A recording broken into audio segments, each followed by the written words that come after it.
Did I hear an echo? A lot of echoes. Good time to sing when you have Vibrato. Your own backing vocals, right? right. That's right. Okay, we're gonna fix the echo. Okay, I think it's fixed now. So why don't we start with roll call? Great, thank you. Afternoon, everyone. Welcome, September 30th meeting of the Maryland Commission on Climate Change. I'm Chris Hogan, the Air Director at MDE, providing facilitation support for our Chair, Secretary McElwain. So I'll do roll call, go over a couple of housekeeping notes, and then we'll jump in. The first housekeeping note is that we will have public comment. If anyone online would like to offer public comment when we get there, please put your name in the chat and we'll add you to the list. And if there's anyone in person who would like to offer public comment, we'll have a sign-in sheet. And failing that, we'll raise hands. It doesn't look like we'll have any in the room. So if you want to add to the list for public comment, please raise your hand or please put your name in the chat. So we'll go through roll call. The way we'll do it is in the room. We'll just ask everyone to go around the table, introduce yourself. And then for online, I'll call out the names of commissioners I see on the screen in the interest of time. And then we'll check the list. So why don't we start down from this end of the table, Dr. Gilman. Robin Gilden, University of Maryland School of Nursing, Community Public Health. Jennifer Laszlo, Mizrahi, Philanthropy. Mike Hinson, Maryland Department of Emergency Management, sitting in for Secretary Strickland. Coach David Smedick, NGO representative on the commission. Kim Coble, co-chair of the commission. Serena McElwain, Secretary, Chair. Chris Hogan, facilitating. Josh Kurtz, Secretary, Department of Natural Resources. Eric Fisher, chairing the Critical Area Commission. David Lapp, Maryland People's Council. Beth Harbor with the Able Foundation. I'm Ian Ullman representing Paul Pinsky today, MEA. Jamie Rayleigh, President, Maryland Farm Bureau. Fernando Miralles Wilhelm, AMSIS. Thank you very much. And again, in the interest of time, I'll read off the commissioners I see online. So I see Comptroller Learman, welcome. I see Delegate Dana Stein. I see Darren Lova. Darren, are you here for Secretary Wiedefeld? I am. Thank you. I see Chair Hoover. Chair Hoover.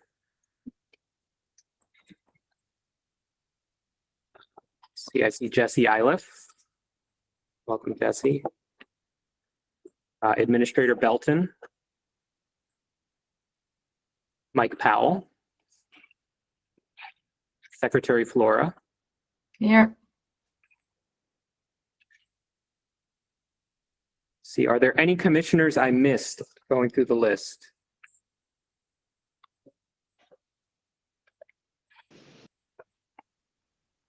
Yes. Hi, this is Jessica Hackett on behalf of Secretary Kevin Addix. Thank you.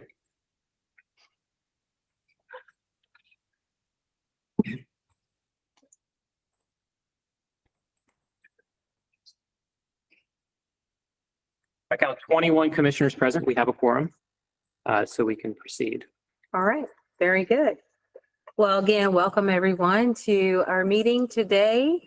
This is actually going to be an exciting meeting because this is the first review of over 30 recommendations. Getting more and more and more. So it's going to be an interesting meeting. The working groups have been working really hard this year, considering actions for the state to take when we're thinking about climate change. So I really appreciate all of your hard work and everything that, you know, all the time and effort you put into putting these recommendations together. We have quite a few, like I said, recommendations to consider today. So many so that we have another meeting that's scheduled October 15th so we can get through the rest of them. I'm thinking today, if we're efficient, we probably can get through maybe 15 of them, maybe, or maybe more, but definitely we need to try to get through half of them.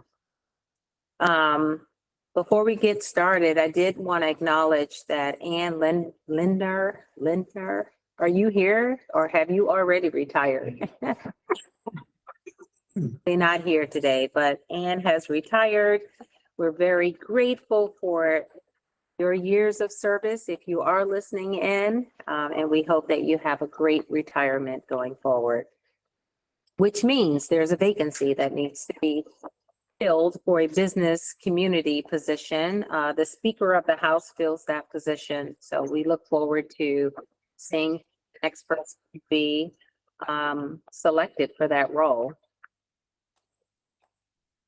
Since this is actually a decision meeting, we were thinking that we should hold the public comment period of this meeting in the beginning instead of the end. And so I'm going to turn it over to Chris to talk about, to get started with the public comment. And then I want to do a recap before we get started into the recommendations of where we've been with recommendations and my idea of what we should consider going forward. Do you want to get started with the public comment and I get into that now? Okay, so just confirming, are there any in the room to offer public comment? Please raise your hand. Okay, we have several signed up online. So we'll go in the order we received names. So first will be Scott Waitlevich. Scott? Yes, good afternoon. Thank you. I'm Scott Waitlevich with Columbia Gas of Maryland. We are a utility that serves 34,000 customers in Western Maryland, Allegheny, Washington, and Garrett counties.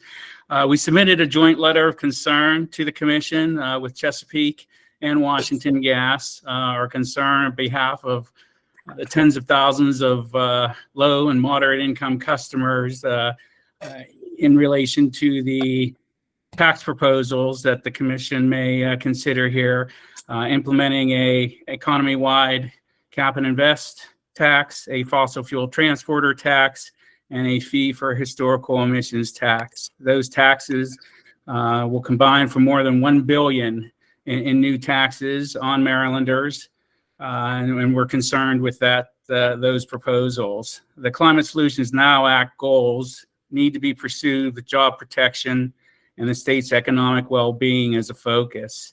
These tax policies will work against the state's well-being and make energy even more costly to low and moderate income Marylanders. We would respectfully request a no vote on the proposed tax recommendations. Appreciate your consideration. Thank you. Thank you, Scott. Next, Arjun Makajani. Arjun, as a mitigation working group member, are you offering your comment in that capacity or as a member of the public? I haven't been present in the mitigation working group when the recommendations were, so I am a member of the mitigation working group, but I'm offering them in my personal capacity. I'm offering comments on two items today. Item 1, explore options for nuclear, and item 4B, also relating to small modular reactors. There are items that needed to be added to this study scope as in the draft recommendations.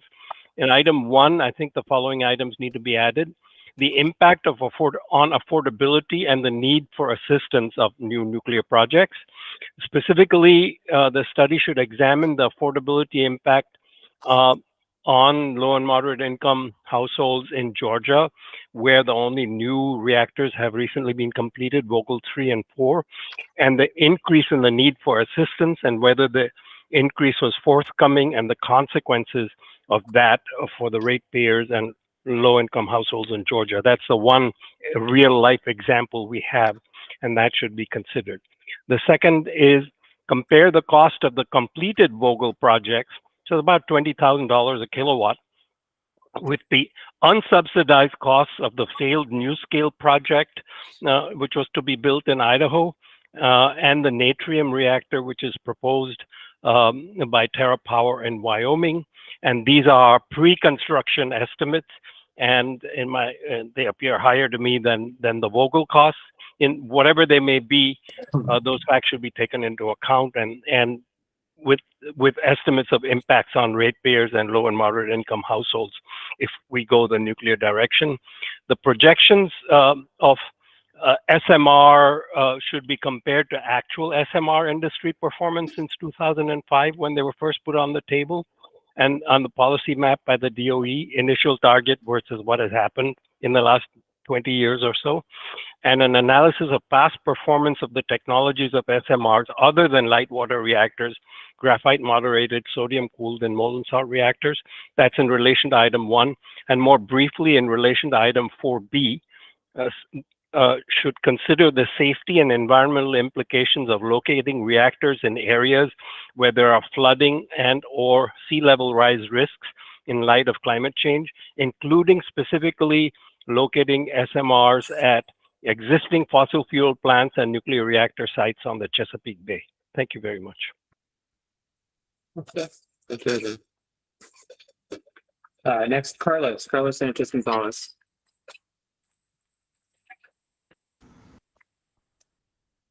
Hi, yes, so, this is a comment for the, fossil fuel transport fee and mitigation fund.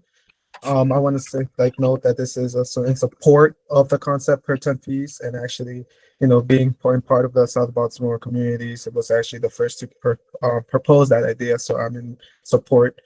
But just live in Lakeland and went to school in Curtis Bay and work across the six neighborhoods in South Baltimore with the South Baltimore Community Land Trust. And we have a lot in common, including a long history of environmental injustice. And we have massive amounts of hazardous materials and fossil fuels moving through our communities, including nearly 1/3 of total U.S. coal exports are transported by rail without any covering either on the trains or at the terminal in Curtis Bay. And those trains move within 100 feet of people's homes in South Baltimore, and the terminal is within 1,000 feet of the community's rec center.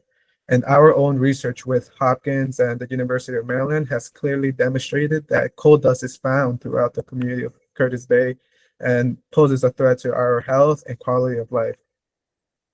And, so the amount of coal dust is less the further away you get from the train or the terminal. And in other words, the harms of fossil fuel transport and storage are most immediately felt by those in front of us by those of us in frontline communities. And what are some of those harms? Well, for example, we have lost entire communities to displacement. We have shorter life expectancy. We have to deal with frequent exposure, leaks, and spills. We have abnormal amounts of diesel truck traffic driving through our communities, the equivalent to air pollution of that if you were to be standing next to I-95.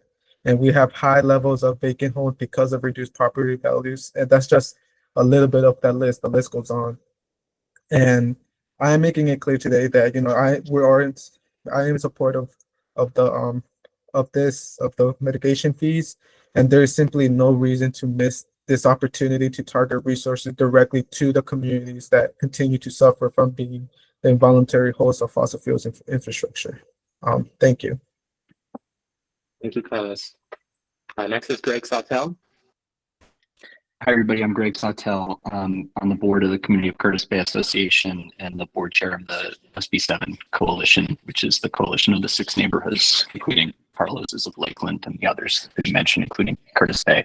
Like Carlos, I'm supportive of the concept of the per ton impact fee. And in fact, we supported it legislatively last year and offered an amendment that would ensure that at least 40% of the revenue derived from that fund actually lands in affected communities in the state of Maryland. And that's really the focal point of our testimony, is that in order to achieve that, in order to make best use of these new resources, it's essential, it's not an option, it's essential for frontline community members and workers in communities who are impacted by this every day to be a meaningful part of the decision-making process about those funds. Carlos just enumerated some of the many impacts, including the loss of entire neighborhoods.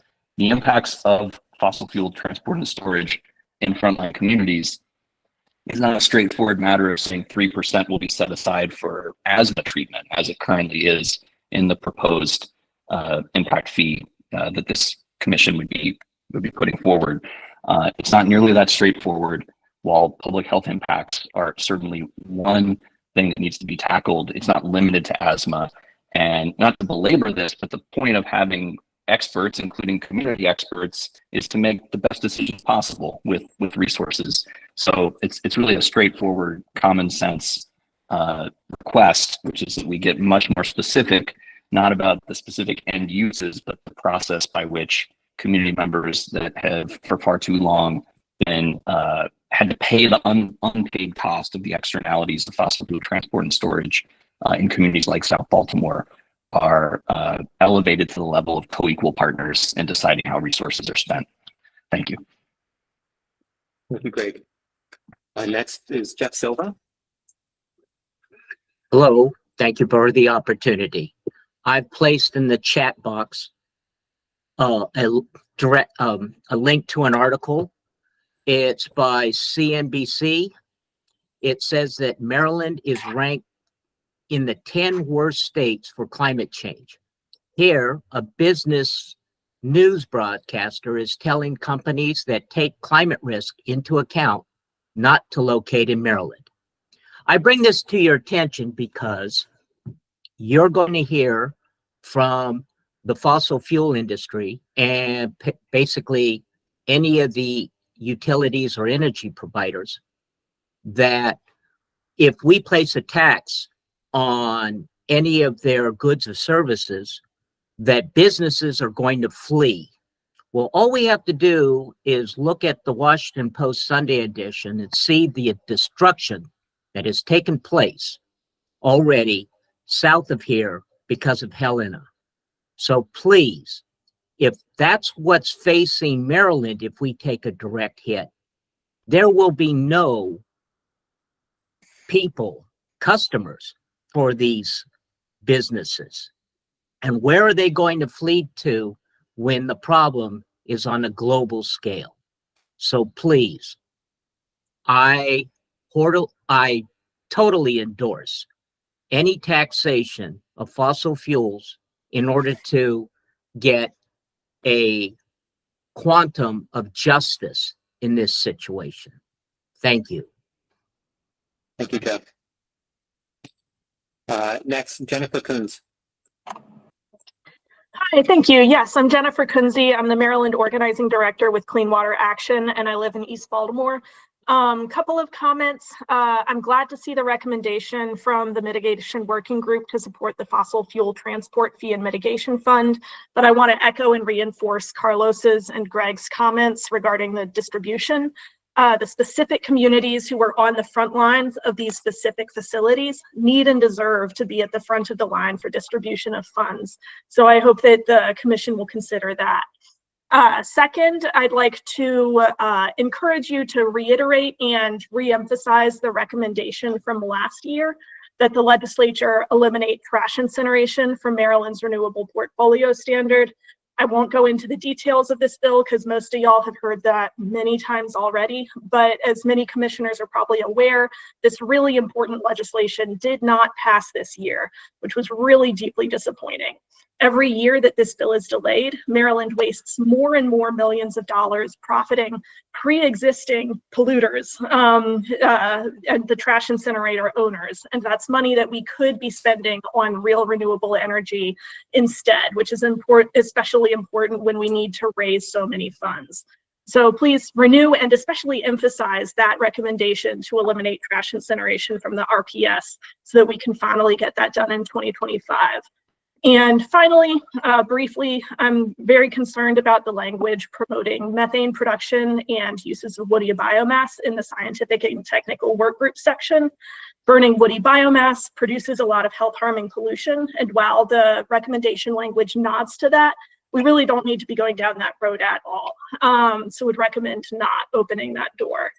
And then methane production through anaerobic digesters is not an environmentally just or sustainable way to manage agricultural wastes. And each time an anaerobic digester for these feedstocks has been proposed in Maryland, it's been staunchly opposed and defeated by environmental justice communities that would have been impacted by them. So please eliminate that language promoting methane production from anaerobic digestion of factory farm wastes and other biomass. Thank you. Thank you, Jennifer. And Michael Halloran. Good afternoon, commissioners. Excuse me, for the record, my name is Mike O'Halloran, and I'm speaking on behalf of the Mid-Atlantic Petroleum Distributors and the Mid-Atlantic Propane Gas Associations. We submitted written comments earlier this morning, so I'll be brief in my remarks here today. But MAPTA and MAPCA filed these comments jointly in response to the recommendations by the Mitigation Working Group to the full Commission on Climate Change. Broadly, these recommendations seek to raise roughly $1 billion in taxes and fees that would have a devastating effect on the state's economy. We urge the Commission to consider a broad-based energy policy that recognizes the importance of affordable, reliable power while moving toward lower greenhouse gas emissions at a measured pace, not a sole source energy policy as suggested in the state's climate pollution reduction plan and is implicit in these recommendations. Specifically, the recommendations include the creation of a cap and trade program and a forced transition to heat pumps. Taken together, these policies would have a devastating effect on the state's economy along with its competitiveness regionally and nationally. The cost would be borne by every ratepayer, resident, and business in Maryland. These recommendations are coming forth at a time when the state faces a mounting structural deficit that balloons to more than $3 billion by fiscal year 28. The department's own analysis estimates the climate pollution reduction plan will cost the state $1 billion per year when fully implemented. The recommendations to pay for it will again be borne by Maryland residents and businesses, some of the latter being forced out of business altogether. This is particularly concerning given other technologies and fuel choices that provide immediate greenhouse gas emissions reductions are available and in the market but are being ignored. These include biofuels, renewable fuels, and propane as other options for homeowners and businesses. In conclusion, we urge the Commission to reject these recommendations. These approaches have been vetted and rejected by the General Assembly several times. They would cause irreparable harm to Maryland's economy and its regional and national competitiveness. Thank you for your time. Mike. Okay, I believe that's everyone who signed up for public comments. So we can move to the Commission's deliberation of recommendations. Okay, thank you for all your public comments. Really appreciate your participation and input. Yeah, I would like for us to get started with deliberations, but before that, I just wanted to make a comment, just a recap on last year. Last year, we had 27 recommendations that went forward. 5 of them, I'd say, were successful. We call them in the green zone. 13 of them were, was it 13? 12 of them were in the yellow, which means they weren't implemented, but maybe soon will be implemented, some progress. And then 10 of them were in the red. So that means they didn't go far. So I bring it up just to say that I know over the years, I understand we've been trying to do less. And so to make sure what we do put forward are powerful recommendations, ones that matter, because we do want to continue to, this is a very powerful committee or commission. And so we just want to, in my opinion, I think we should just really think hard about the ones we want to put forward, not have maybe so many, so that it looks a little different when those recommendations are coming from us. Like the most pressing ones are coming from this commission. So I say I'd just like for us to think about it very, very strategically as we're thinking about recommendations. Again, only 5 of them went through, but again, we still have the 12 that are pending and may or may not. We had 4 work groups. We're now at 8. So it's a lot. And so again, just think about it. Just want to make sure we continue to be effective and push forward what we feel is the most important recommendations to move us forward when it comes to climate change. With that, any comments on that before we move forward? Okay, so I'll go over the process, and I'm bringing the recommendations up on the screen here, and they're in your materials. So we provided the recommendations from the working groups to the commission to give everyone an opportunity before the meeting to review them, but then also to suggest any amendments that you may want to bring forward today in advance in writing, and then also to flag items that you want to make sure we discuss. We received several written recommendations in advance, as well as several discussion flags. In the interest of time, what the commission has done in the last couple of years is take all of the recommendations that no one has said they want to discuss and for which no amendments have been offered, and consider them in a batch up front. So what we would like to do before we start going item by item is I'm going to share with everybody all of those recommendations which have not been flagged for discussion or amendment, and give everyone in the room a chance to say, oh, no, we should discuss that one, or I may have a recommendation on that one. And then all of the ones that are left on that list at the end of that exercise, the commission will entertain motions to vote on those as a batch. Our voting protocols for recommendations is that a majority vote at one of these recommendations moves the recommendation into the draft of the annual report. We'll reconvene in November with the full draft of that annual report in hand. That is subject to a supermajority vote in the commission to approve for the year. These interim steps, majority vote for any of these recommendations today means that that recommendation is in the draft of the annual report that you all will consider again once it's complete. So of the recommendations that we have on the list so far, 9 of them have not been flagged for discussion or amendment. So we'd like to take a few minutes right now to go through, ask everyone just to go through those, and if there are any that you think we should discuss, please let us know. We'll remove them from the list. So those are for the Just Transition Working Group, items 2, 3, and 4.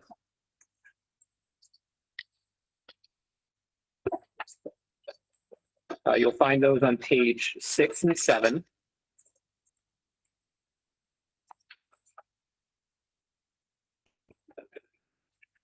For the recommendations advanced by individual commissioners, item 2. You'll find that on page, top of page 8, bottom of page 7. And I'll keep reading them, but feel free, anyone in the room or online, raise your hand, give us a number, we'll take it off the list. Then for the energy efficiency revitalization working group, items 1, 2, and 3.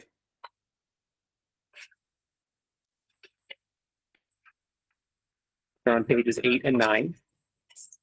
Did you say 1, 2, and 3 were not flagged for discussion? Not flagged for discussion. Earwig 1, 2, and 3. Pages 8 and 9. We should discuss them. All 3? Yeah. Okay. All right, and then scientific and technical working group items 4 and 5, which you'll find on page 11.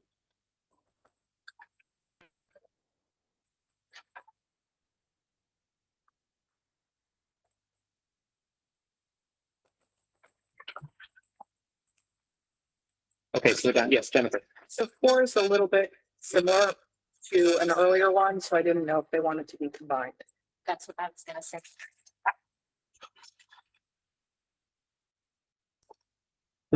We have outreach related recommendations from, I believe, 3 of the working groups. That could be an opportunity for consolidation. It's a great recommendation. For now, I'll certainly remove that one from the no discussion. Okay, so we're down to Just Transition 2, 3, and 4, individual commissioner number 2, and scientific and technical working group number 5. For which there are no discussion flags or amendments offered yet.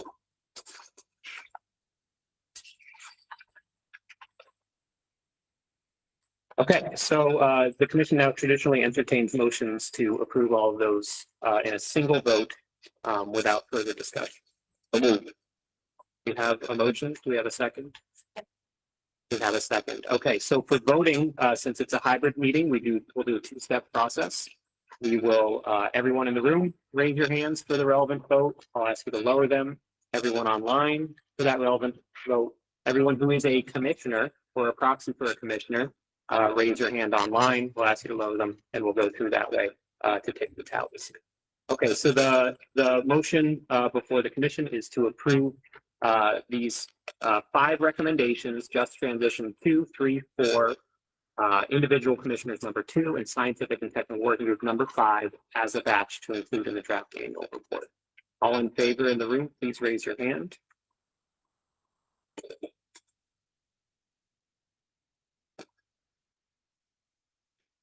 Okay, Sorry. my count was 14, Jerry. Great. That's 14 yes in the room. Online, please keep them up. 7 yeses online. Thank you. You can lower them. Any opposed in the room? Okay, and continue lowering your hands online. Any opposed online? And Secretary Flora, was that hand from the approval? Sorry, yes, that's the approval. Thank you. Okay, great. And, no votes and I online. think, sorry to Abstentions? interrupt. I think Kim flagged this for the MDE team. Because I just started and we weren't part of the full year, we're going to be abstaining today so that we can catch up on everything for next year. Thanks. Okay. Thank you, Comptroller Behrman. Understood. Okay, so these 5 recommendations are approved to include in the annual report. 26 yes, 1 abstention. So now we'll move to the individual recommendations on the list.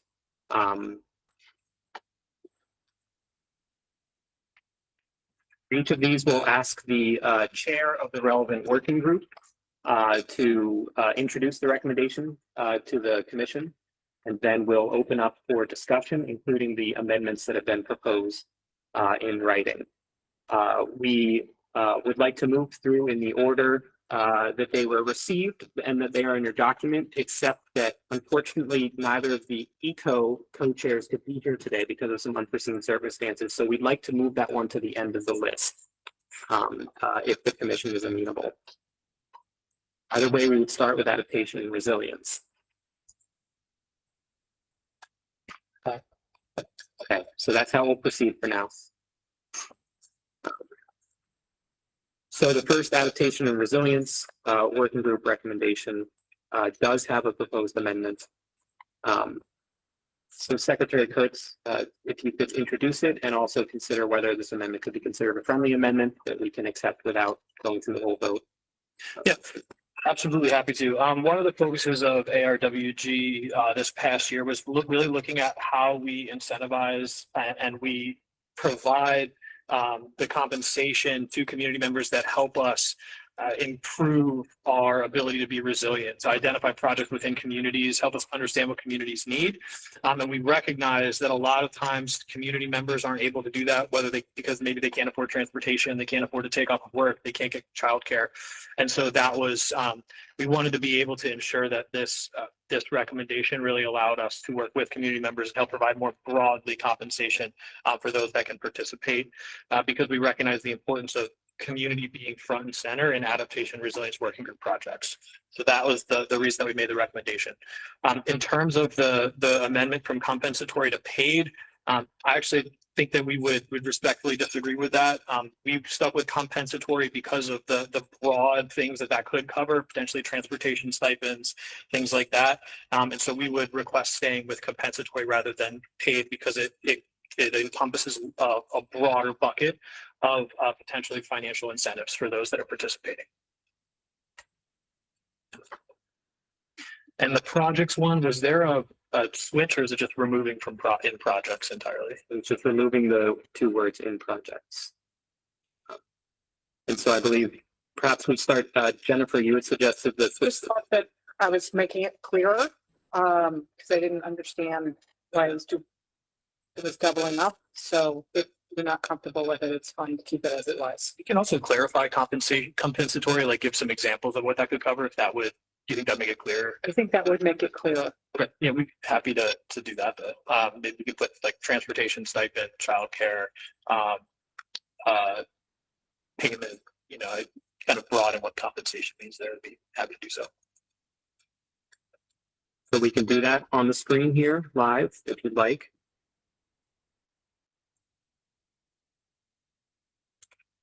I think those were the things, broad bucket, we were looking to cover.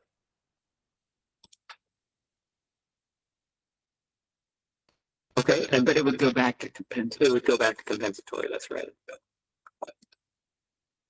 So Jennifer, if you're satisfied that, Yes, that's fine. yeah, thank you. So we include direct payment. Yeah, we should have that payment in there as well. Yep.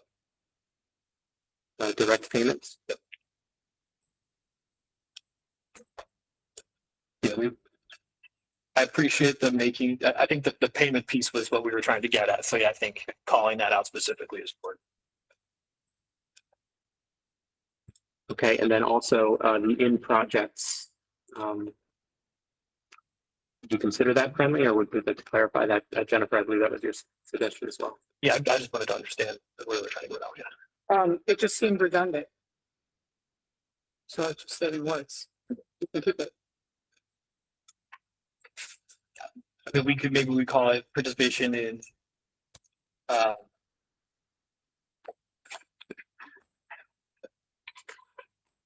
I think we were thinking about where we need greater kind of engagement, which is really things that create that additional benefit of resilience, but also benefit the communities, which is why we went with projects. If you feel it's redundant, we can take it out. I think we just wanted to make sure everybody understood that it's to that project level. It's not just broad level policy. So it's spectrum of opportunities for people to get more engaged was what we were looking for. But we also wanted to make it clear that that was down to the level of specificity of individual projects. But you know, if that's implied, I think we can take it out. Just that's where we were headed, was at with that. I'm fine either way. I kind of like it in there only because sort of from the opposite angle is that I think it's really clear as to what this is referring to. And if you look at the bold language, it's specifically to adaptation resilient projects. So I think it's if everybody's ambivalent, I'll say let's keep it. Okay, yeah, and in particular, it was Jennifer's proposal. So if Jennifer's okay withdrawing it, then we can withdraw it. Okay, and then it's safe to assume just spelling out DBM is a friendly amendment there. Yeah. We'll just accept that one. Okay, so then I would think protocol adding the paragraph here would be considered a friendly amendment by the ARWG chair, so we don't need to vote on it, but I just want to give everyone a chance, anyone who believes we should vote on that, a chance to do so now. We'll vote on, then we would vote on the amendment and then the recommendation is amended. There's no desire to discuss the parenthetical, and we can simply skip to voting on the recommendation as amended. Okay, so not hearing any, I suggest we entertain motions to adopt or approve this recommendation as amended for inclusion in the draft annual report. This is recommendation 1 from the ARWG. The state of Maryland should seek to increase the level of community-led participatory engagement in adaptation and resilience projects by according to the amended language on the screen. So in the room, all in favor, please raise your hands.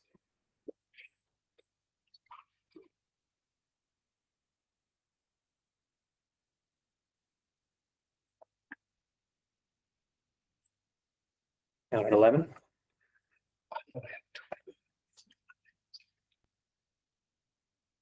Sorry, I took the 2 in there.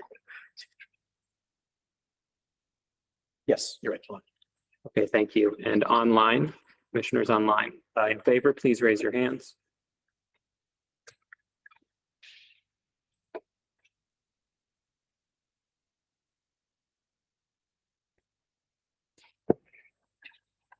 Okay, thank you. I count 5 online. You can lower them.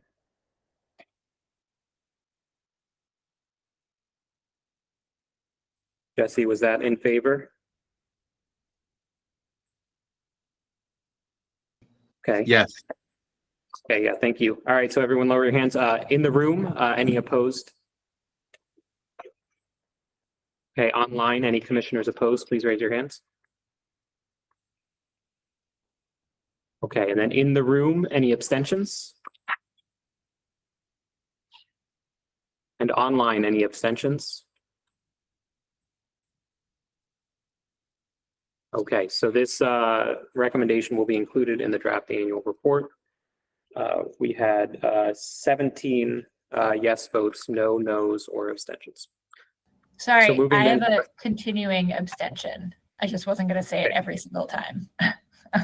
Well, okay, we'll note that every time, unless Okay, you say great. otherwise. Thank you. Okay, so then recommendation number 2. Secretary Kurtz, would you like to introduce it? Yep. So continuing on about building more community participation and more general public participation. We also want to ensure that we are providing the requisite amount of tools so that people can understand the work, be participating in the work. And we have some frameworks for that through the Next Gen Adaptation Plan, but also wanted to call out the need for flexible state processes for low resource communities. So really this is about while we receive information from communities in that first recommendation, this one is also ensuring that we are providing the relevant amount of information and tools to the general public and to communities who are in need of adaptation and resilience work. So that is the approach for the second one. Okay, thank you. So we'll open for discussion. Then our chair, Secretary McElwain. Yes, I have a recommendation. Just based on what I said earlier about reducing the number of recommendations, would it make sense just to add that bullet to the first one? So it's one recommendation? Since it's basically the same, I mean, we're talking about resilience and adaptation for communities. Can we just say communities and local governments? Do you think it's so different that it needs to be a total different recommendation? I think, yeah, I think it's the same coin, but it's the two separate sides, right? So I think it should be a standalone recommendation, just because it is about kind of the role of state agencies in providing that those tools and those resources to communities. So I see them as really complementary recommendations, kind of focusing on the same thing, which is building really robust projects. So I think keeping them separate is beneficial.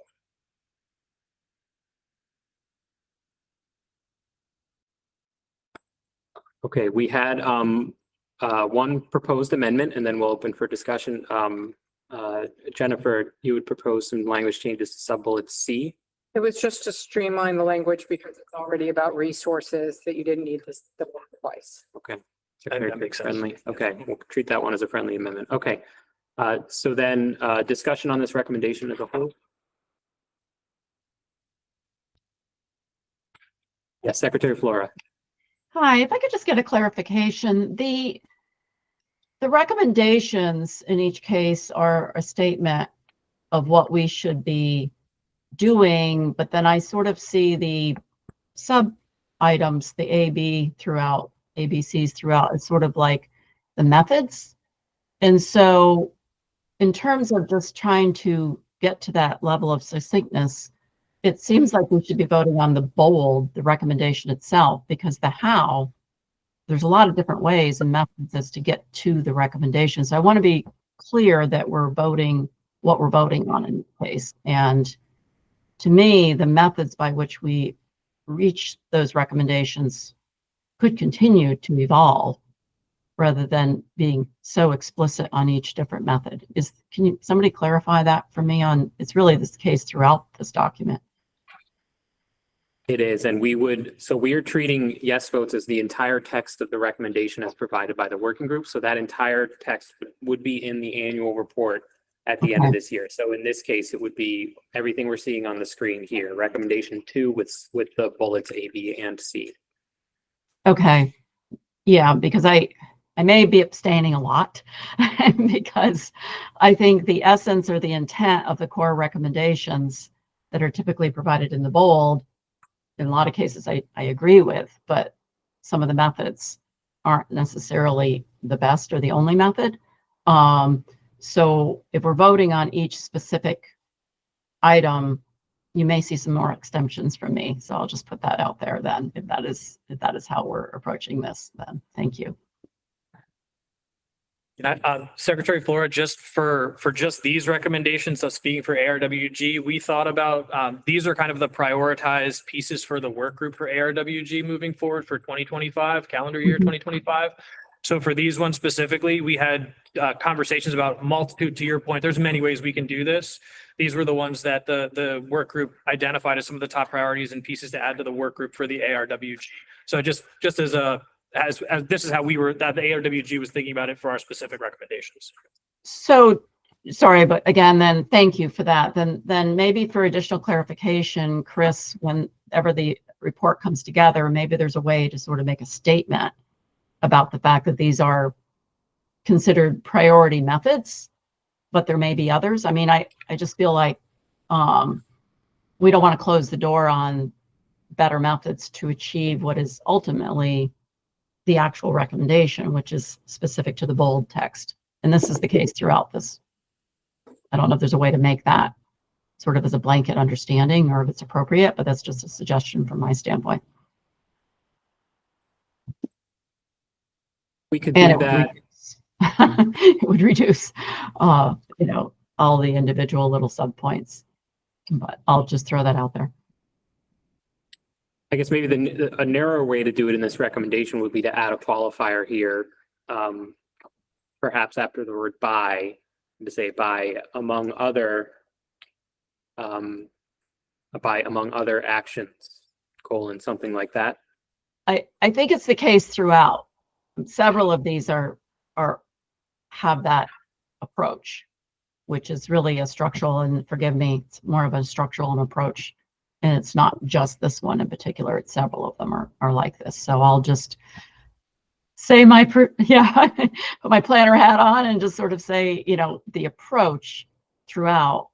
And this one just caught my eye because of the subsets, but it's really the case throughout. So I wouldn't preface it specific to this recommendations. It's more overall, and it may not be appropriate. So I just wanted to throw that comment out there. Thank you.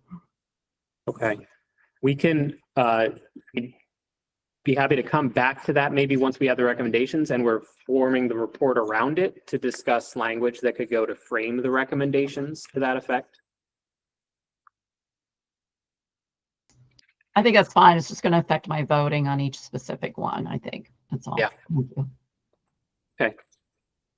Any other discussion of ARWG recommendation number 2? Okay, then I suggest we entertain motions on the recommendation to approve it for the annual report. Have a motion? Do we have a second? Right. So then if there's no more discussion, we can turn to voting. In the room, all in favor of including recommendation number 2 from ARWG in the draft annual report, please raise your hands.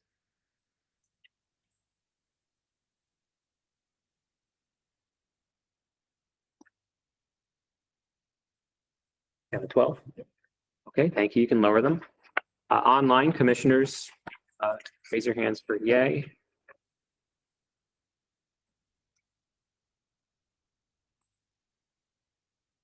Okay, I count 8. You can all lower your hands online. Thank you. Okay, any opposed in the room? Or any opposed online? Okay, any abstentions other than the comptroller? Okay, so this recommendation has been approved for inclusion in the draft annual report. The vote was 20 yes, 1 abstention.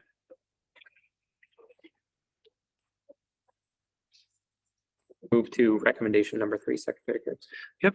So the recommendation number 3 is about land use decisions and the prioritization of conservation, the conservation of natural and working lands. And so basically the point here is that we have the ability to help increase our resilience and our ability to adapt to climate change through how we protect our natural and working lands.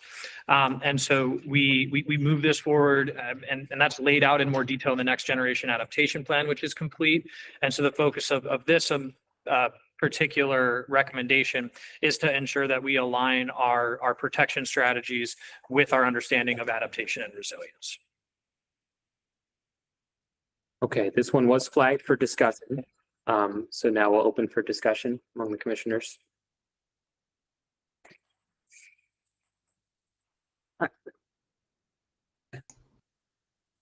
Yeah, a hand, Secretary Flora. I think on this one, I would just like to, Secretary Kurtz, you know, this is specific to the conservation. Have we included somewhere else the prioritization specific to sort of how we develop in the non-conservation areas to emphasize, as you know, more sustainable development practices within the non-conservation areas to help ensure that we preserve the conservation areas. Is that included in there? I think the discussion we had, we did discuss that.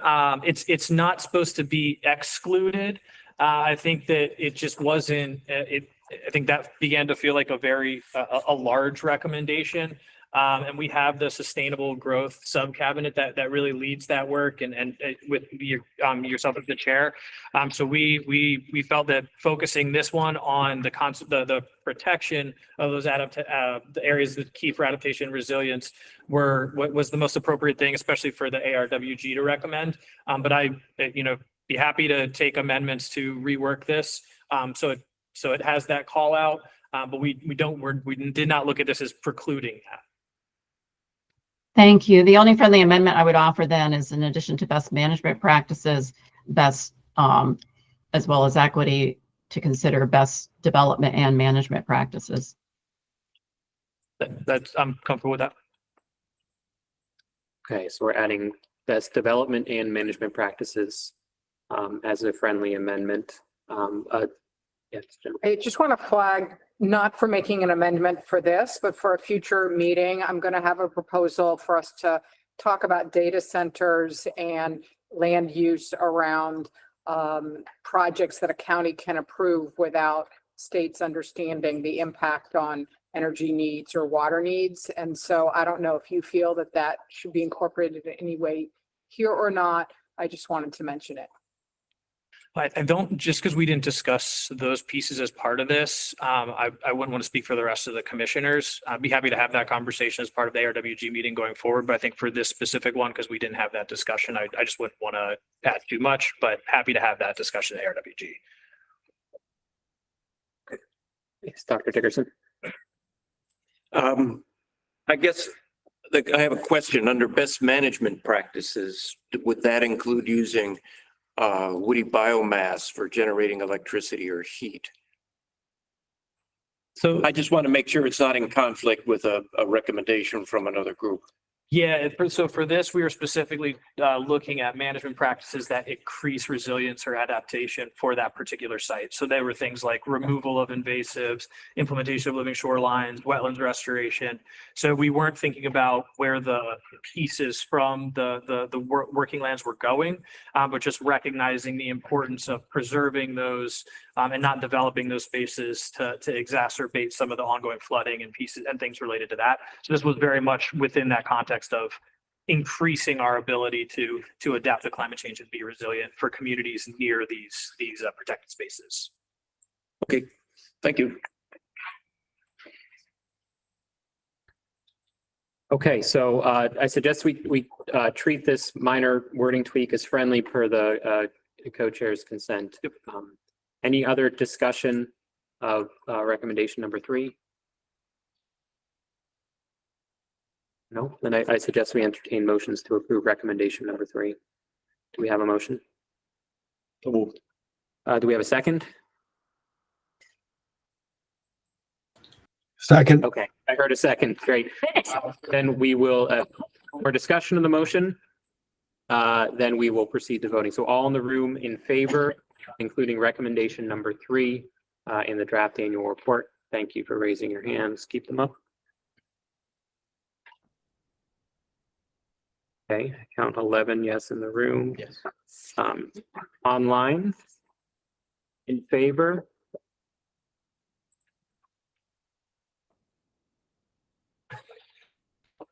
Okay, thank you. You can lower your hands. 5 in favor online. Any opposed in the room? Or any opposed online? Okay, any additional abstentions? We have 1 in the room. Okay, so recommendation 3 from the ARWG will be included in the draft annual report. The vote was 16 yes, no no's, and 2 abstentions. Can move then to ARWG number. Yep. So ARWG number 4 is a reintroduction of a recommendation from last year that state agencies incorporate next generation adaptation plan, justice, equity, diversity, and inclusion priorities and milestones into their annual state status reports on GHG reductions and impacts of climate change. And so I think the original concept behind this was continuing to ensure that we as state agencies are reporting out on what we're doing to really ensure that our actions are just and equitable, and putting that in the context of what we're doing on tackling impacts to climate and reducing GHGs. And so the idea here being that we are being transparent and communicating out on all of the ways or all of the projects, programs that we are doing to make sure that our programming is as diverse, equitable, just, and inclusive as possible when we're talking about the successes we're having in terms of increasing resilience, making the state more assisting with adaptation to climate, as well as mitigating climate change. I will say this recommendation was put together before MDE's climate implementation plans, and so there might need to be some rewording here because that was, this was from 2023 originally. So I did want to flag that. Yeah. Those are coming out in November. Okay. Open it up. Okay, and we had one suggested amendment from Jennifer. Yes, my concern with this language is that when you say vulnerable communities, it frequently implies frontline communities, and our disabled Marylanders can be in all kinds of communities. So I wanted to either eliminate the words vulnerable community, or I wanted to add the word accessibility to the list of things that we're reporting on. I would be comfortable with either of those. I actually think including accessibility would be the most effective way to do that. So I'd be comfortable with adding accessibility in here as well. But yeah, so I would take that as friendly. Okay, so let's see. I'm just trying to see where we would add accessibility in the sentence. Equity, diversity, accessibility, and inclusion. See, so right there. Okay. And then that would leave that part in. Okay, you would consider that, Secretary Kurtz? Okay. So that would be the amendment. More discussion?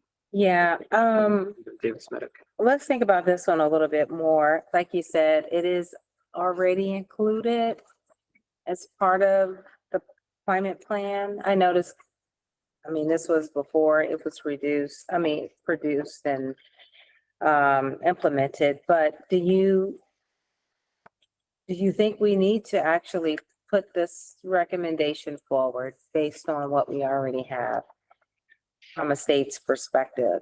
I think the place to maybe, because the climate implementation plan is going to be it's primarily mitigation focused, and adaptation resilience, the next gen plan is primarily adaptation resilience focused. So maybe it is to draw that difference between the two. So it's reporting out on, as part of our annual reports of the next gen plan, specifically for the adaptation resilience piece, but this is already included with the climate implementation plans. We could remove the GHG call out in here so that it's just about the adaptation and resilience plans, and then the climate implementation are separate. I think that would make more sense. I'm happy to do that. And how far did we get with this one last year, since it's in the yellow? I don't recall. I think we were actually talking about the plans for the mitigation piece. I think that was a bit of a hurdle last year. So I think removing it maybe gets us to the green, and then we have the climate implementation plans also with those similar metrics. Okay. I think that would be the most prudent pathway forward. Yeah, okay. Are you? Mine's bigger picture. Go for it. More specific, yeah. Is it state agencies? Is that writ large, or is there a? Yep. So the next gen adaptation plan has, I think it's almost all of the state agencies, if not all the state agencies represented when we created that plan. And so those milestones and metrics were developed in partnership with the other agencies as that plan was developed. So yeah, it's pretty much all the state agencies. Okay, thank you. Now that we have the sub cabinet on climate, and I know you're here, Rachel, but I'm just making sure it's not redundant on what needs to be reported in those implementation plans from state agencies. Do you see that as totally different? Because there's just so many reporting requirements for state agencies, and we just added a new implementation plan on all of this. So I'm just wondering if it's considering that, do you think it's necessary? Yeah, so I see this as more of a one-time reporting as it pertains to the actual adaptation plan, the next gen adaptation plan. So I don't see this as necessarily a regular check-in, but in the submission of the plan, the incorporation of these priorities and milestones. Okay. Could I suggest, so there's the state, several state agencies, about 13, I believe, are required to report annually, including to the commission on the status of their climate change efforts. And then the executive order added the implementation plans as sort of a one-time planning process. So would this suggestion then, Secretary Kurtz, this be a one-time update in next year's agency report, the existing annual reports that the agencies submit? And so perhaps we could say into their 2025 annual state status report, because that is an existing annual report in law. Right. And then suggested this would be a 2025 update for how they're implementing the next gen plan. Sounds reasonable. Would that address just clarify the I think so. differences between, okay. Did you have No, that's great. That's great. That does it. Okay, and then we had a hand from David Smith. I had a bigger picture question or discussion point for the commission, I think, on this in terms of how we're approaching recommendations that were previously introduced in former years and endorsed in reports. And so I think I got part of my answer in the stoplight exercise. I think that the staff produced, which is wonderful. Thank you. But I am curious if I don't see a need to, not suggesting we don't move forward with this recommendation. I think we could move forward with a vote on it, but I think that we have to wrestle with how we are approaching our discussion about previous recommendations this year, because previously we've just added, the appendix, here's what it was last year. I think this is a really good step for us to have the stoplight exercise included in the annual report this year. I would be curious about the language so we can have a preamble and around it. So maybe that's something once we get the draft piece, but I think if there are, I think this is the only one where we specifically called out a recommendation from a previous year back from a working group. But I would be curious if the commission, if we have time at the end of the 15th meeting, maybe is the right time to do it. If there's time around that we discuss how we're approaching the recommendations from previous years, if that'd be okay with folks. And yeah, maybe if I could offer a bit of the process that we undertook this year is that when the commission met, I believe it was the July meeting, several commissioners said we need to revisit unimplemented recommendations, and that led to the report that staff produced that we included today, but then also the co-chairs of the 4 existing working groups in between meetings went back and took an initial look at the prior recommendations to see which should be brought forward. And so this was the result of the ARWG, and the other working groups didn't necessarily label them this way, but there are similarly prior recommendations from other working groups. For example, ECO bringing forward their outreach and Climate Education Week recommendations, MWG bringing some solar recommendations.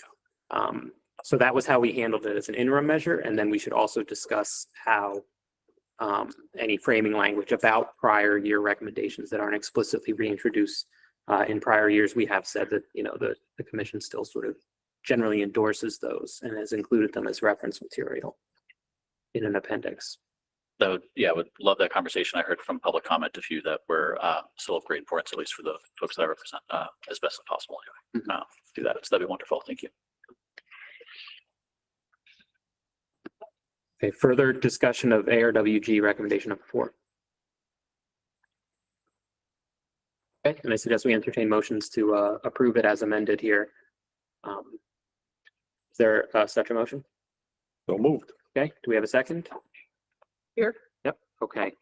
If there's no more discussion of the recommendation of the motion, we will vote on including recommendation number 4 as drafted, as amended here on the screen in the draft annual report. All commissioners in the room in favor, please raise your hands.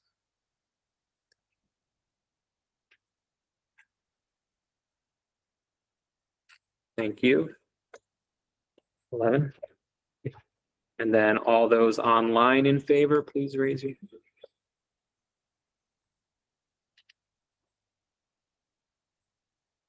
Okay, thank you. Those online, you can lower them. Any in the room opposed? Recommendation number 4, we have 1. Any online? No votes. Okay, and the yes votes, please remember to lower your hands. Any additional abstentions? Okay, thank you. So this recommendation will be included in the draft annual report. 19 in favor, 1 opposed, 1 abstention.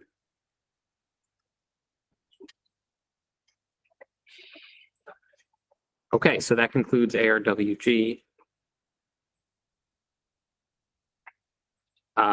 As we discussed earlier, the ECO chairs couldn't make it, but maybe I'll do one last check. Were either of the ECO co-chairs able to join us online?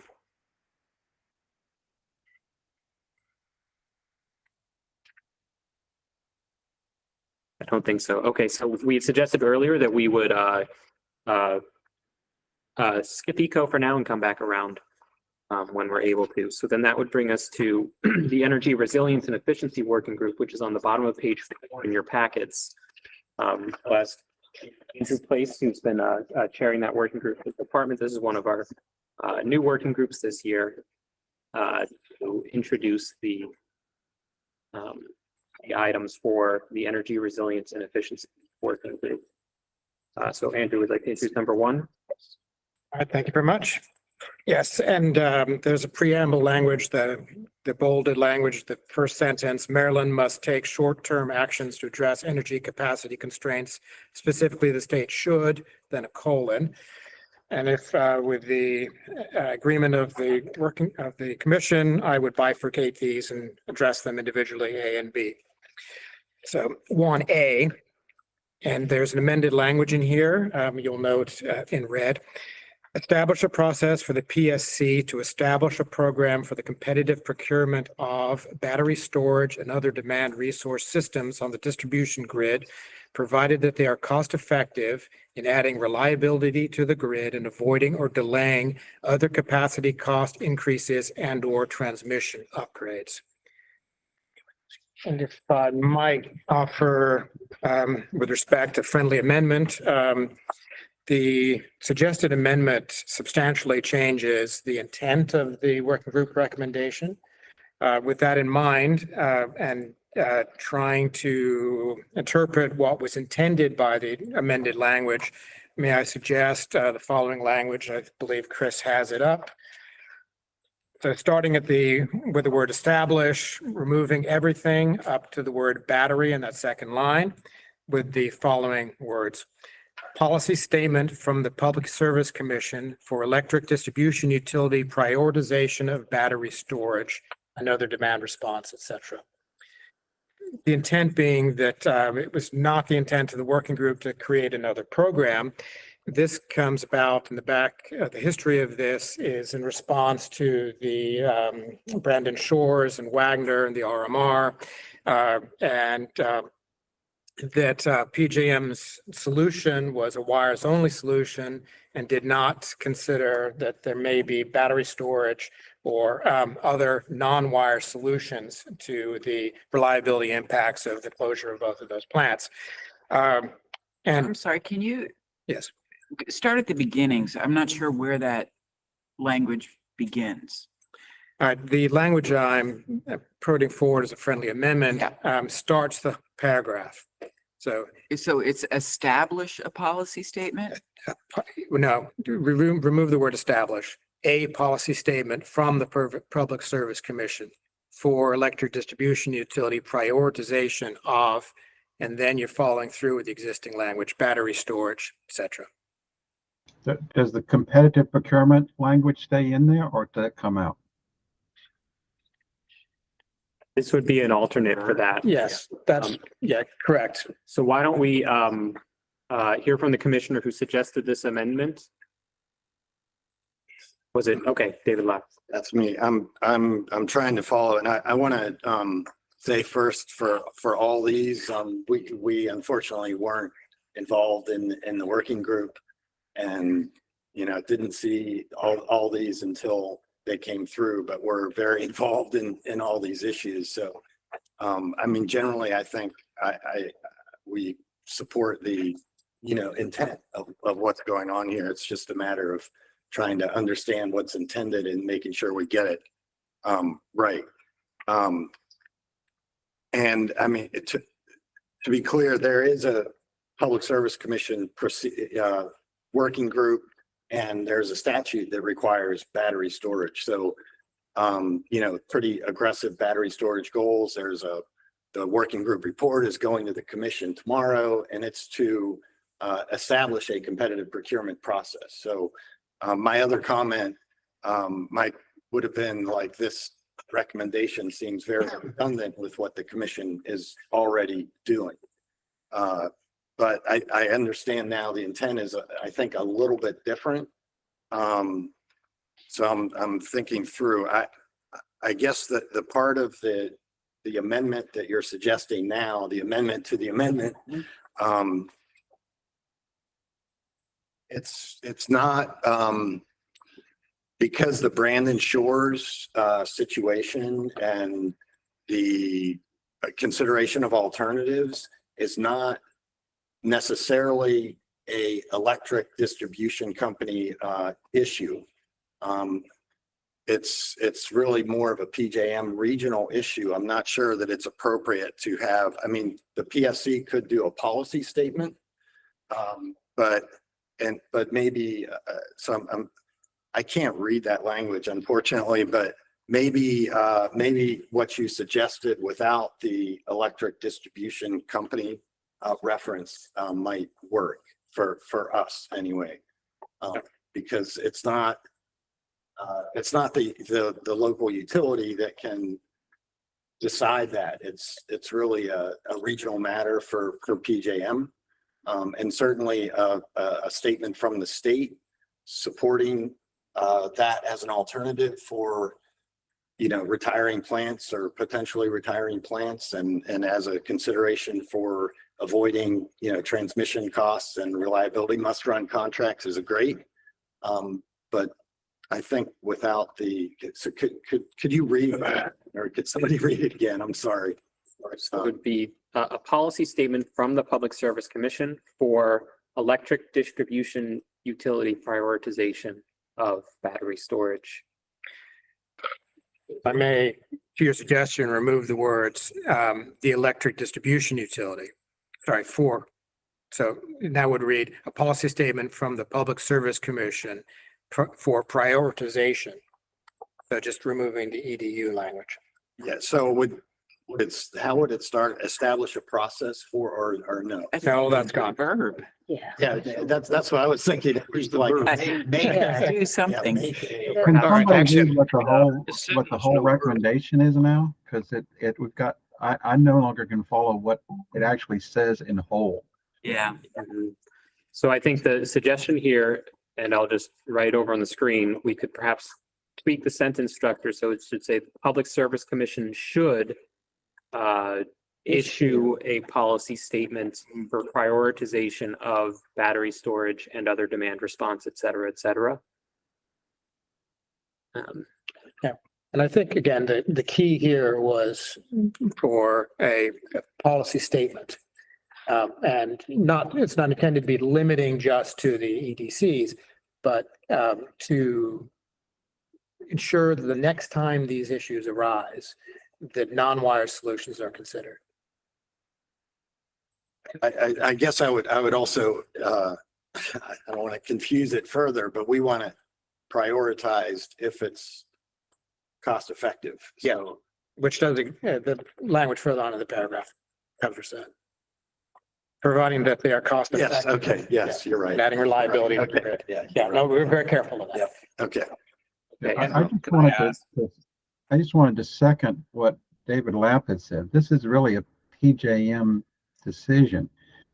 If what's being asked for is the Public Service Commission to say that they prefer that PJM prioritize battery storage or other demand response, they can certainly take that position, and it's a PJM call.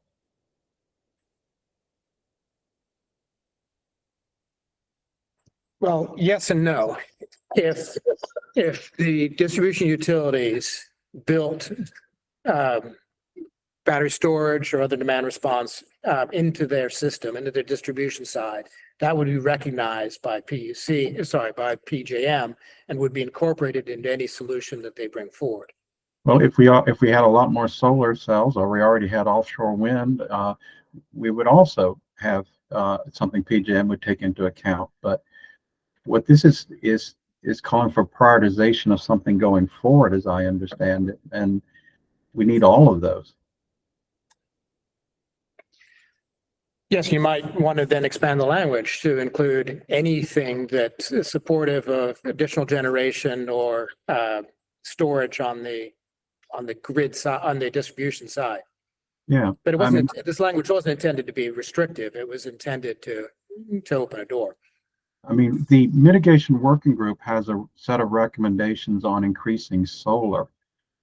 And my guess is that the group would have also supported additional batteries as an alternative too, because that goes with the solar. So if this is a call for increased batteries and renewable power, I don't think there's a problem with it. It's just very different than, I'm still trying to figure out what the language actually does. Well, I mean, I think the language could be helpful because PJM right now is not looking at storage as, unless it's like the next thing in the queue, which it's not. And storage could storage could potentially, benefit customers as well as our climate goals. So. Okay, I know Ian has had his hand up. So is the intended audience of this, we're basically asking the Public Service Commission to take a position. I don't know if they do that without sort of their own sort of judicatory process. Yeah. But we would, and then the intended recipient of that position then would be the PJM. Is that right? I mean, it just seems a little attenuated, that's all. Like, right, typically, right, this body makes recommendations to the governor and the General Assembly. I guess we could make a recommendation to the Public Service Commission or another body, but here the PSC is not even the decision-making body. It sounds like it's largely PJM. And so it just sounds really attenuate, sort of, a long process to get to the intended actor. And I just wonder if we need to think this through a little bit more as to what action we really are asking a specific body to take. Well, as a former commissioner, Jason states, but yes, we would do policy statements if we intended to send a message of what is important for the regulated community. And in this case, the PSC's jurisdiction is over distribution level utilities. And it's also messaging to them that this is important. And it's messaging also in parallel to PJM that Maryland is taking, as agency, is taking has some power to say, yes, this is what we're going to do. This is what our intent is. I mean, it's not, in some ways, it's not too dissimilar to one of the recommendations that's coming further on thinking about integrated resource planning.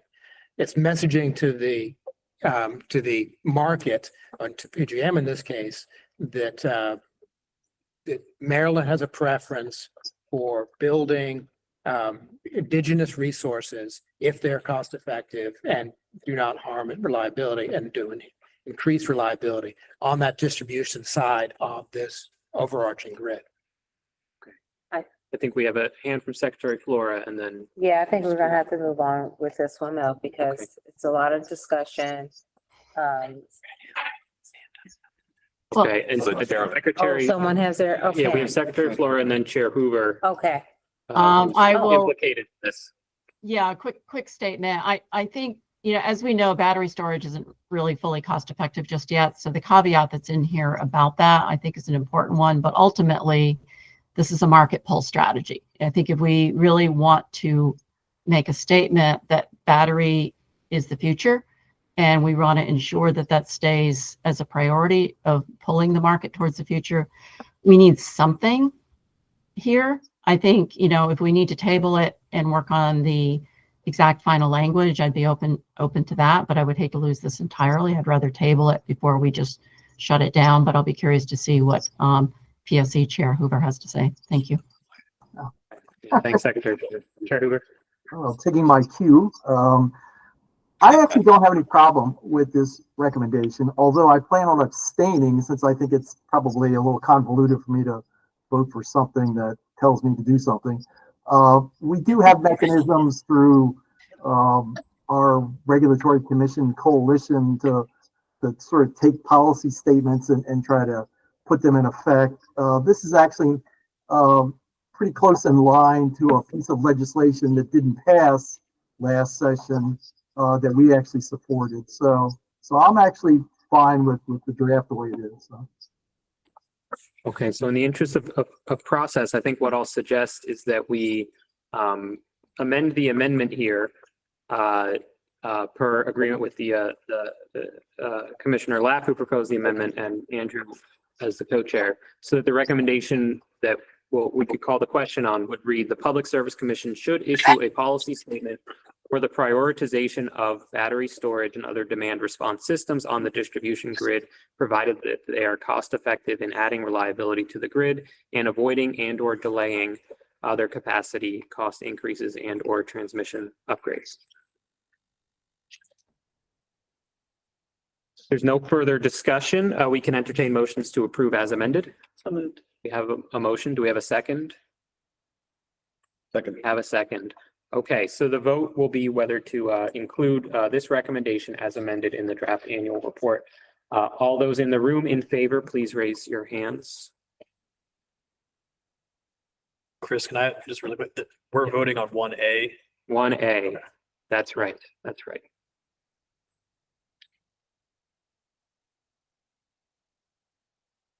Thank you. You can lower your hands in the room. And those online. 11. In favor.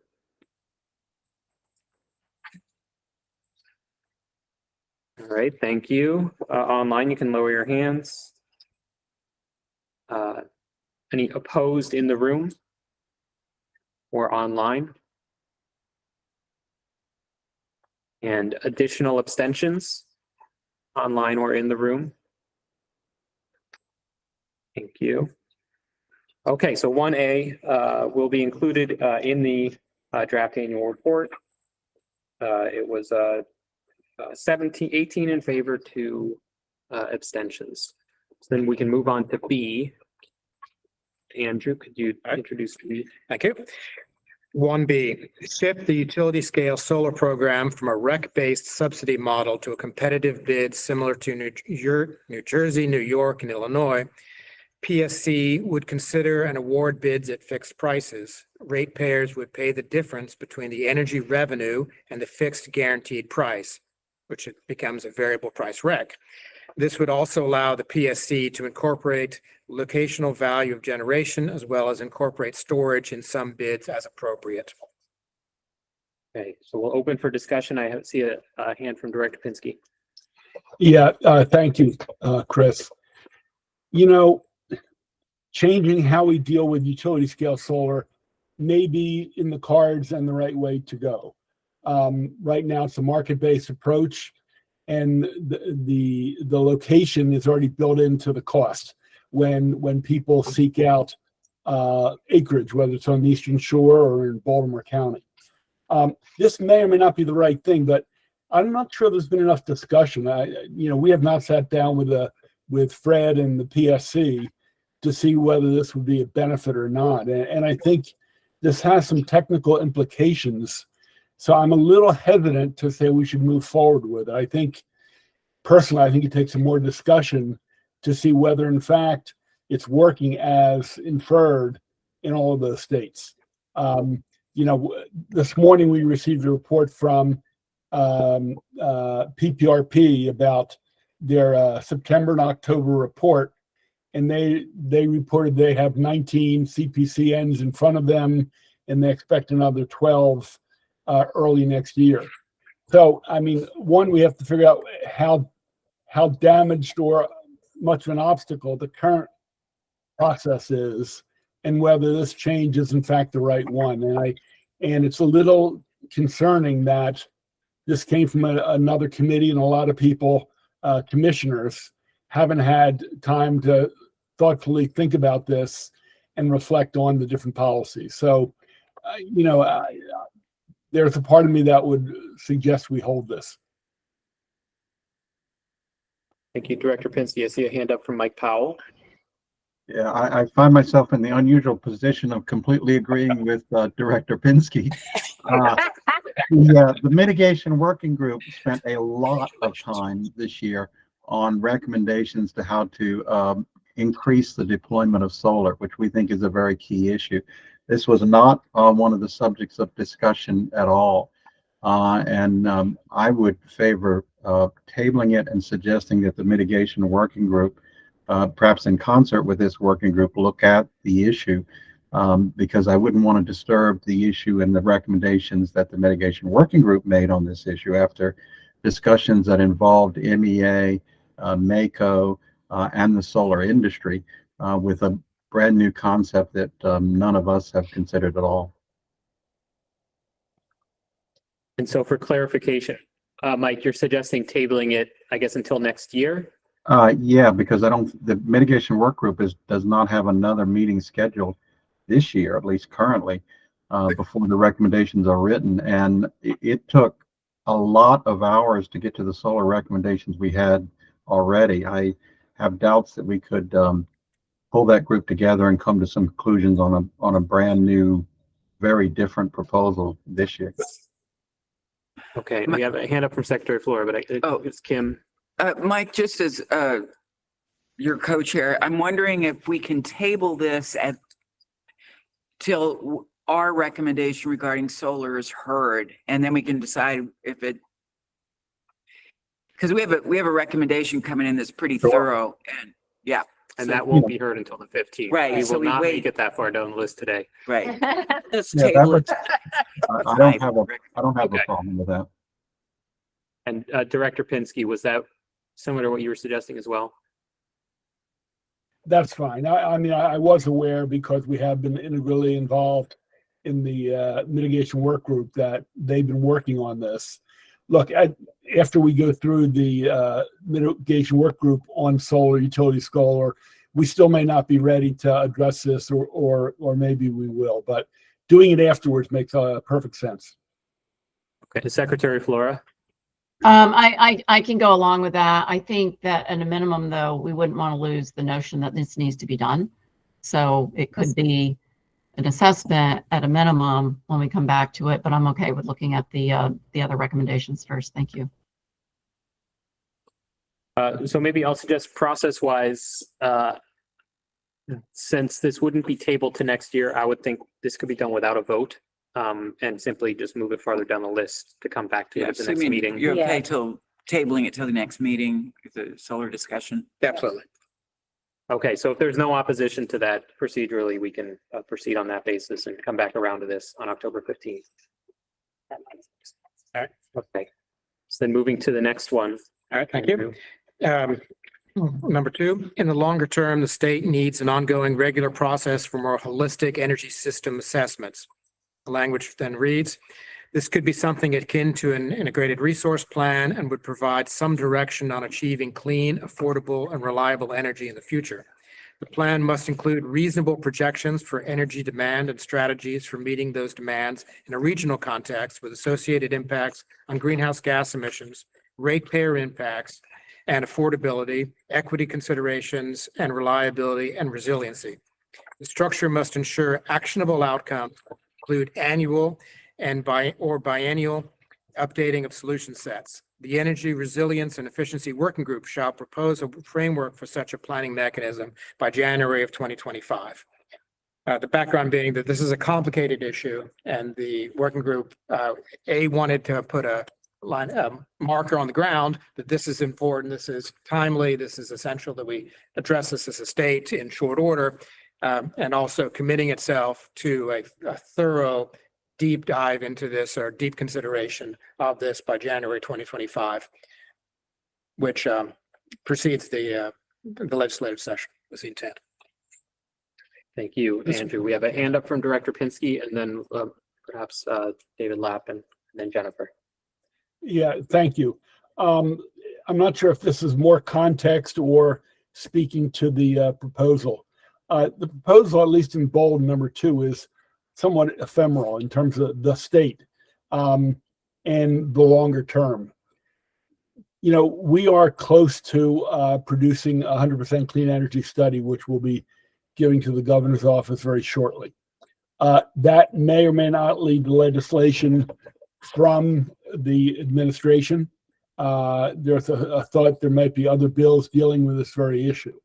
And I think over the medium term, I think it's our belief at the Maryland Energy Administration that there needs to be a plan going forward. Obviously, the governor's called for a large clean energy by a year specific, which the report will say, or that can or can't be reached. I guess I'm not comfortable with the bold, the pieces of what should be included, I think, are appropriate. Greenhouse gas reductions, ratepayer impacts, et cetera, et cetera. So I guess I see it happening anyway, whether this recommendation moves forward or not. But I think there are things in place, both from ourselves to some degree, PSC and OPC, looking at this very issue. Thanks, Director Pinsky. Then we have Council David Lapp. I generally agree with Director Pinsky. I thought that this was a little ambiguous in part, like who's responsible for this, what assumptions are they going to use, where's the data coming from? All those are critical to any sort of analysis like this. An integrated resource plan is usually a litigated proceeding before a public service commission where, you know, there are parties participate and, you know, there's a lot of transparency involved.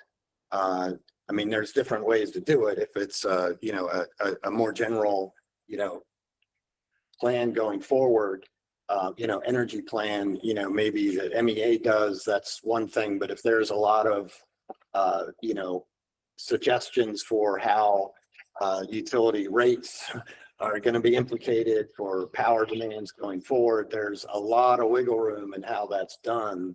And so, you know, we'd be concerned with how that gets done, who's doing it and how it gets done. And there also, you know, there's some ambiguity here as to whether, you know, are we talking about distribution planning, transmission planning, generation? I mean, there is a distribution planning process that's pretty comprehensive going on at the Public Service Commission right now. And it's not clear to me how those pieces fit together. I mean, I want to say generally, you know, we support what seems to be the intent here. But I think we prefer to have a little more clarity as to what is anticipated. Yeah. Well, and to that point, what was the interest of the working group was that there should be a flag in this year's report coming out of this commission that speaks to the importance of this, that it's timely and necessary.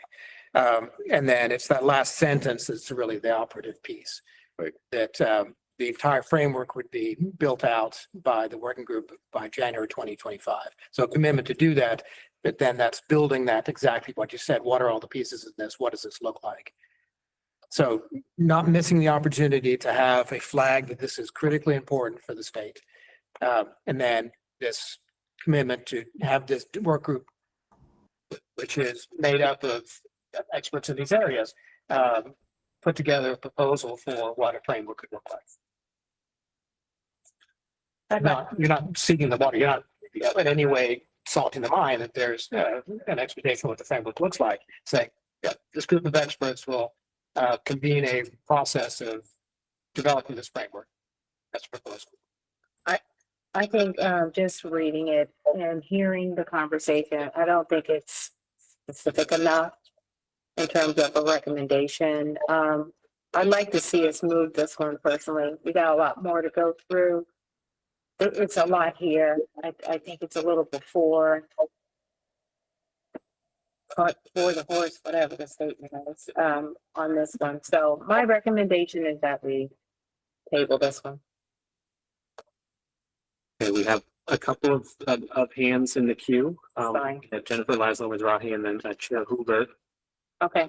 And I believe we had a message from Secretary Flora as well. Yes, I really like the idea of holistic planning around this. I was just going to suggest that when we had a list of clean, affordable, and reliable, that we add the word adequate, given the data centers and expanding population, and also that the energy use include water, given the water needs that we're seeing with the data centers. But I'm very excited about this eventually appearing. Chair Hoover. So, I mean, Mike Powell may remember this, but in the good old days, we actually did do this process, and it was actually run by Power Plant Research Program through DNR, but that was during a time when the utilities were fully integrated. They did generation and they did distribution and everything in between. I don't disagree with the fact that we should have some greater role in trying to control our own future, and whether it's through this integrated resource plan or some variation of it. But I think as Director Pinsky alluded to, the devil's really in the details in this one, because the industry is so different and you got so many different players, it may be hard to figure out how we sort of do this. So I think the concept makes a lot of sense and we should be doing this, but it's a pretty fundamental change in how we've been doing energy planning in this state for at least the last 20 years. So I think we had a suggestion from the chair that we table it. If you'd like to turn that into a motion, I guess the logic would be that the working group is going to produce its framework in January. And at that point, we may have a clearer picture of exactly what implementation would look like. Yep. Okay. Yeah. Should we consider that a motion to table? Correct. Okay, so this would be tabling it for reconsideration by this commission next year. Do we have a second for that motion? Second. Okay. So is there any discussion on that motion before we vote? Yes, Jen. I just didn't know if this working group could go back and retool this for a future meeting so that it could be included in this year, or if that's not possible. Well, given that the expectation is, as I'm reading the will of this commission, is that they would really like to see this framework. That's the meat, and that is a multi-month stakeholder engagement piece. So I think other than this commission giving a message back to the work group, yes, please go forward and do this, take this on. I think tabling it and waiting for the January framework to come forward is the right way forward. Okay. Okay, well then, why don't we proceed to a vote? So the motion here is to table this recommendation for reconsideration by the commission next year. All in the room in favor, please raise your hands.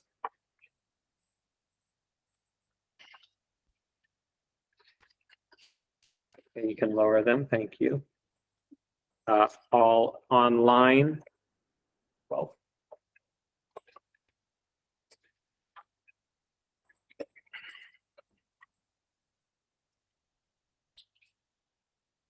Thank you. You can lower your hands online. Any opposed?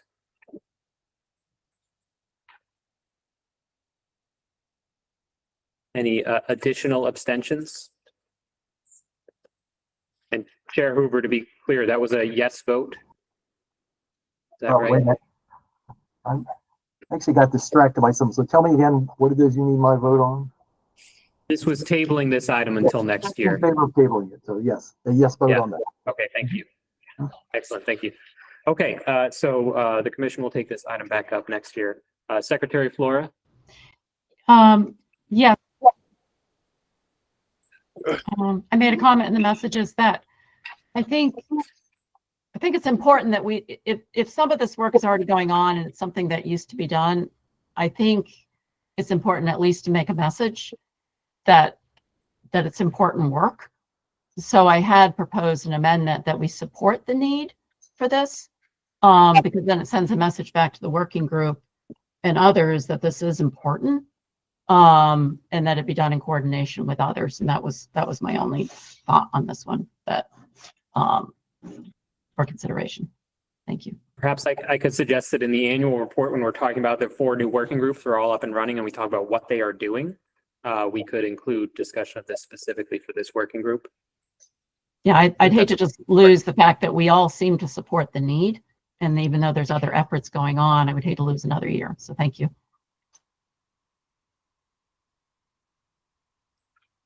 Okay, thank you. So then we can move to the next one, ERUWG number 3. Thank you. And this is related to empirical modeling. So in support of the state energy planning framework, Maryland must invest in a user-friendly, transparent model for statewide planning to inform policy and administrative needs. That's the preamble. And the recommendation itself, the model should enable cost-benefit analysis of power prices by resources, be detailed enough to enable location value planning and support the transition to a clean energy workforce. The model should also consider time horizons for commercialization of energy technologies and when those technologies may appear in the market. So essentially, capacity expansion modeling. For example, Johns Hopkins has their HOPE model, the holistic integrated program for electricity. So we weren't salting the mind that JHU is the only place to go, but the need for support, financial support for this modeling to exist in Maryland to backstop or inform policymakers. Okay, thank you. Discussion of this recommendation. Just a question. This is for you, Director Penske. How does this fall into what you're doing with the analysis, assume some modeling that you're doing regarding the clean energy goal of 2035, 100%? No, it's a very fair question, Secretary. Look, we are doing a study and we're using modeling to see how or if we can achieve clean energy by 2035 and what the mix might be. It is not as technical as a PPRP report, so we don't spend a lot of time comparing costs. For example, offshore wind versus geothermal versus whatever, or solar. But we are trying to come to what a possible mix would be and where we will be based on our projected demand by 2035. So I'm not sure it handles this, but since I have the floor and I am responding to your question, I'm a little unclear of what outcome this wants. Is it about cost and market cost? I mean, we do know that some types of clean energy are more expensive, much more expensive than others. We know that. So I guess I'm unclear on the intent and the outcome, but from my reading of it, the people who wrote this, I'm not sure they would be satisfied with what will be our ultimate report, which hopefully should be out this late fall or early winter. It's a long answer to a short question. Yeah, and if I may, Dr. Penske, so this is building the model. This isn't the outcomes. This is, if you think about, well, the state already invests in the creation of the Johns Hopkins model, and that's on the order of a few $100,000.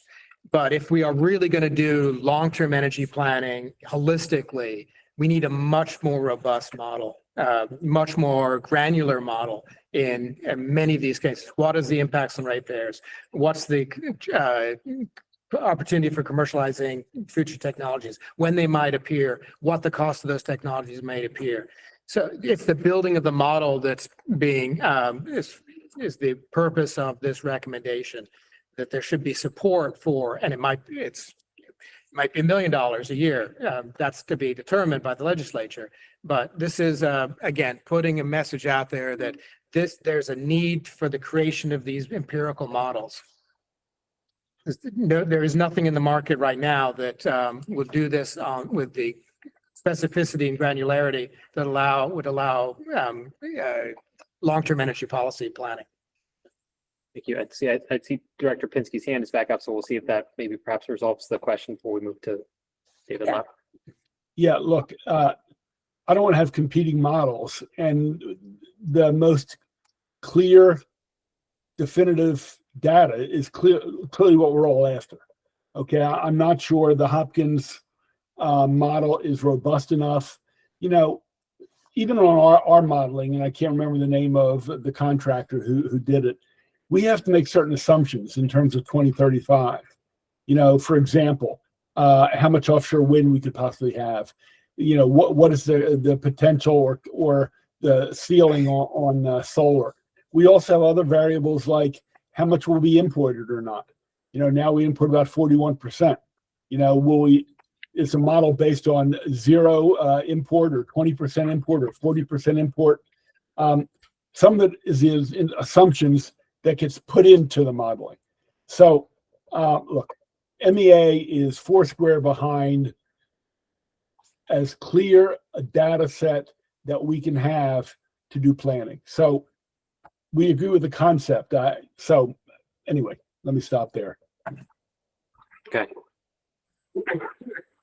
I was essentially going to say what Director Pinsky said, that there's a lot of assumptions behind any model. So if this moves forward, there's also ambiguity about who's doing it, which I think always helps in terms of moving things forward. Although it was intended to be ambiguous. It was not a saying that we're going to pick our favorite child. But those assumptions are critical, and you know, we do, you know, analyses all the time, and you know, our office tries to be as transparent, you know, as possible, you know, with any study that we do. That's not always the case with other studies. And so, you know, the ambiguity around that, or you know, I think this concept is a great concept.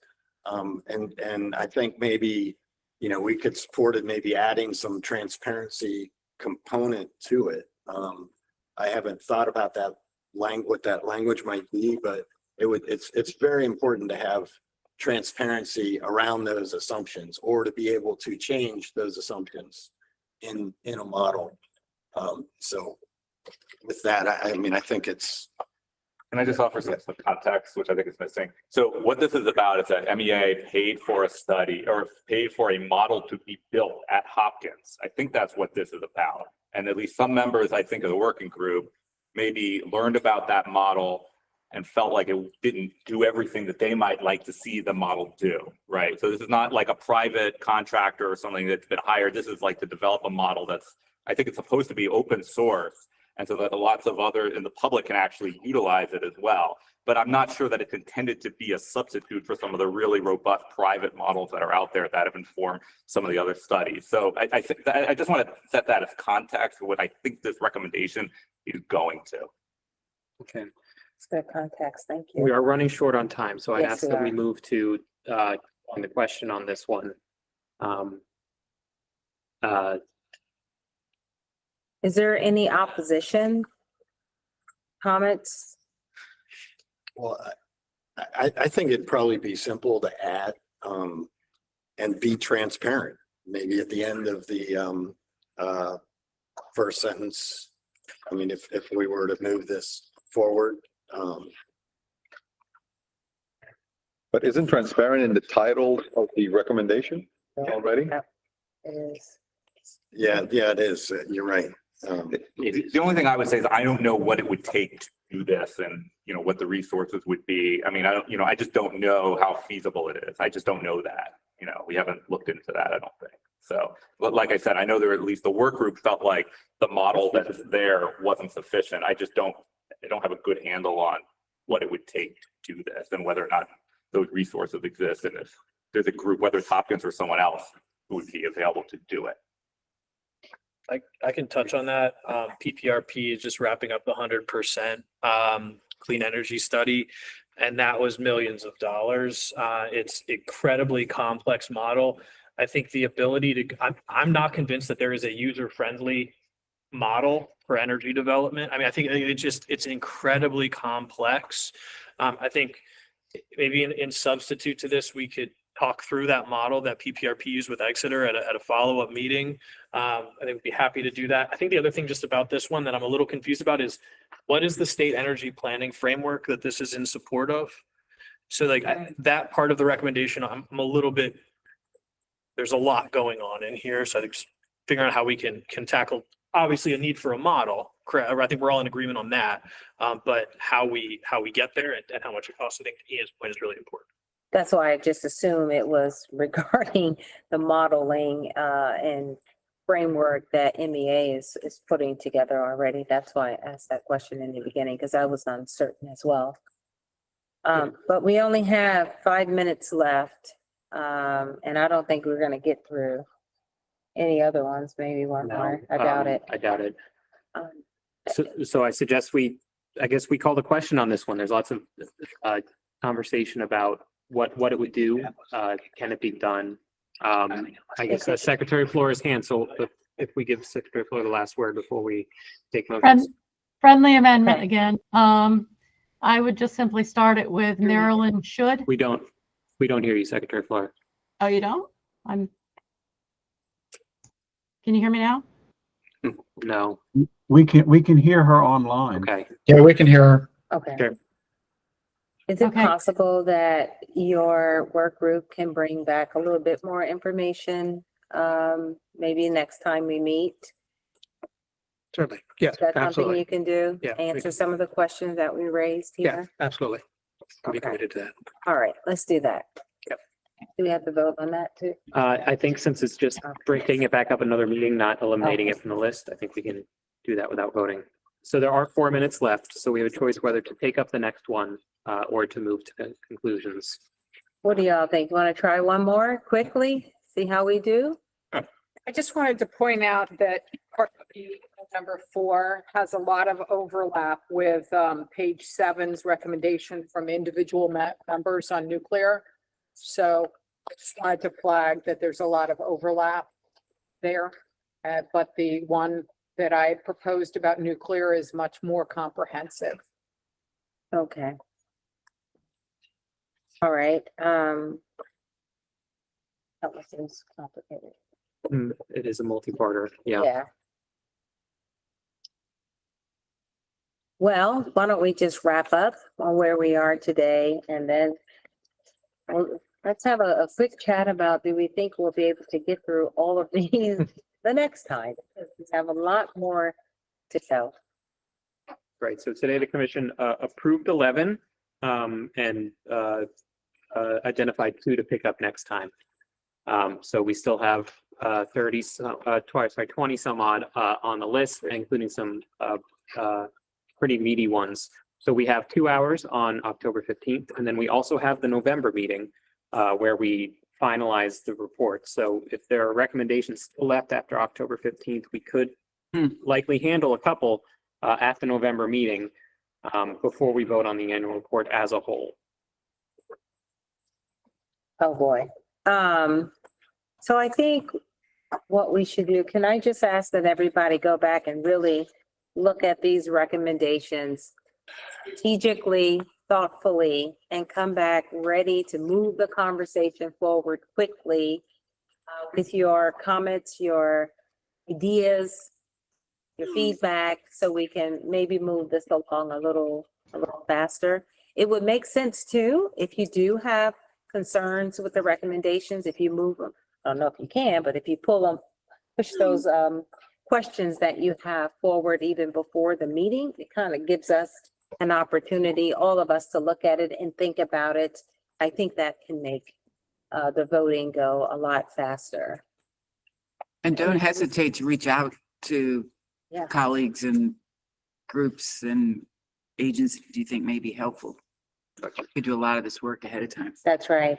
I Work welcome out those- staff to put us on email threads together if if like four of us have commented on something, feel free to force us together if we don't do it and CC you on it already. Okay, all right, we'll Okay. liberally draft people into rump groups. After this meeting, we will send a revised document with the recommendations, with the outcome today, and for each of them, we will flag contact information for the co-chair of the working group for anyone who wants to proactively reach out to them. And then we'll reconvene 2 weeks from tomorrow on October 15th, again in this room. So please use email. Some of these things so we can talk about it and know where we're gonna end, well, have an idea of where we may end up. Okay. Thank Thanks, you. everybody. Have your Thank 1 you. minute back.